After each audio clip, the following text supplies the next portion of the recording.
Hello students, welcome back. In this video, I'm going to solve a question based on the organic reaction conversions. So the question is about 3 moles of acetone reacting in presence of an acid followed by series of reactions to form an aromatic compound called R. And then you have to find out what are the products formed in the 4 reactions given as options. And then out of the given reactions, which can give the major product R. That means which of the reactions will also form the product R. I'm going to solve this question in 2 parts. In the first part, I'm going to give you simple tips and tricks to solve the question in 1 or 2 steps. That means you have already revised your organic chemistry. In that case, how to write the products. In the second part, I'm going to write the reaction mechanisms and I'm going to give you the detailed explanation how the products are formed. So let's get started. When you have revised your organic chemistry and thorough with the reactions, then the reaction conditions will tell you what could be the product. Say in this case, when you see 3 moles of acetone reacting in concentrated H2SO4 to form aromatic compound means this is nothing but aldol condensation. There is a repeated aldol condensation reaction and it's going to form an aromatic molecule. So how do we write that? So the concentrated H2SO4 is a catalytic condition and then it's going to form aromatic compound. See, 3 moles of acetone means there has to be 9 carbons, but I have written only 6. That means what? The other 3 carbons are in the form of methyl. So you are getting trimethyl benzene. This is for the first reaction. For the second reaction, KMNO4 in acidic medium means it is a harsh condition.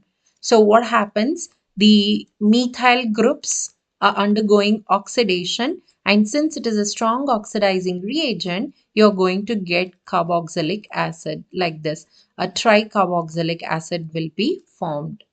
So this is from the second reaction. What about the third reaction? So it is NaOH and calcium oxide. So first it will form sodium salt of the carboxylic acid and generally these are heating conditions. So what happens? It will undergo decarboxylation and all of them will undergo decarboxylation. All right. So what you are going to get? You're going to get benzene, which is also aromatic in nature.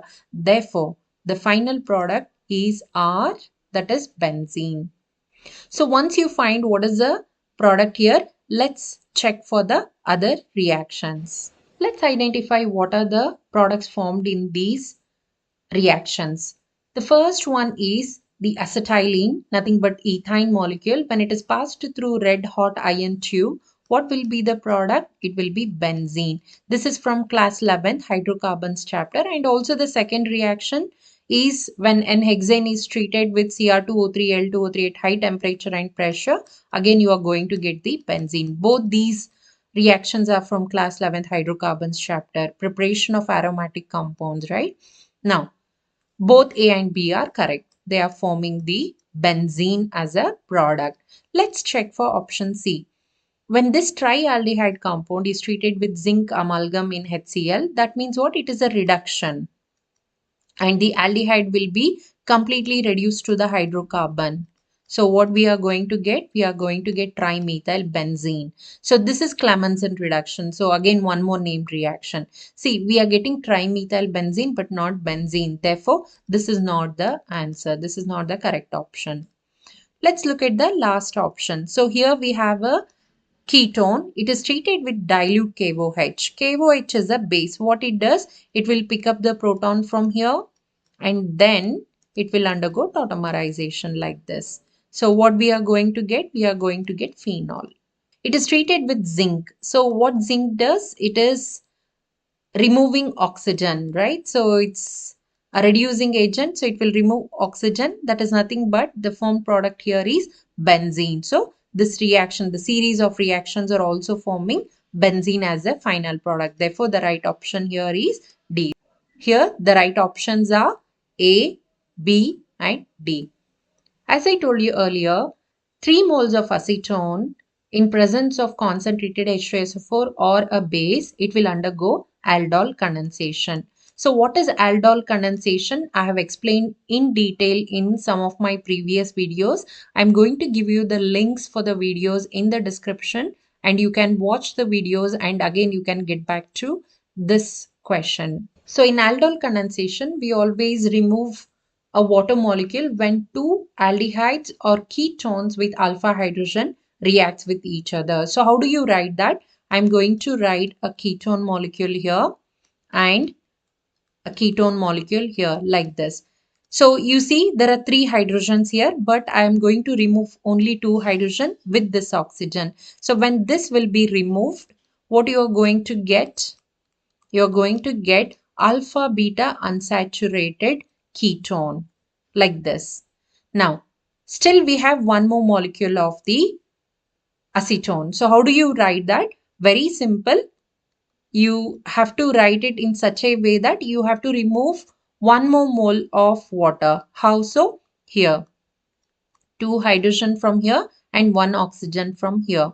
So it will be removed like this. Then what you are going to get? Again, alpha beta unsaturated. Make sure that you will always get alpha beta unsaturated compounds. Look at this. This carbon is going here. So the double bond is here. And then what happens? Two carbons here as methyl. You just quickly check how many carbons are there. So 1, 2, 3, 4, 5, 6, 7, 8, 9. So we have 9 carbons, but we still don't have a cyclic. So what we have to do? Again, you react this and this, the part of the molecule, so that you are going to get a cyclic product. Look at this. This oxygen and these hydrogens will be removed and you are going to get cyclic. How many membered ring? So look at this, we have one carbon. So 1, 2, 3, 4, 5, 6. So we are going to get 6 membered ring like this. Right? The double bond is here and then alternative double single double. So double single double, again single and then double. So look at this carbon, right? It is attached to this carbon, right? In turn it is attached to here. So that's why there is a methyl over here and then methyl over here, methyl over here. So they're on the alternative carbon. So and we have 9 carbons all put together, and this is how we are getting the trimethyl benzene as a product.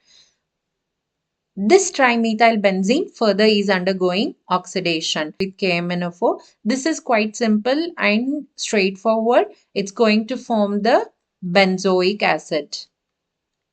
Since there are 3 methyl group, all the 3 methyl groups are undergoing oxidation. It's a vigorous oxidation like this. Further, it will undergo decarboxylation and then it's going to form the benzene as a product. So R is benzene here.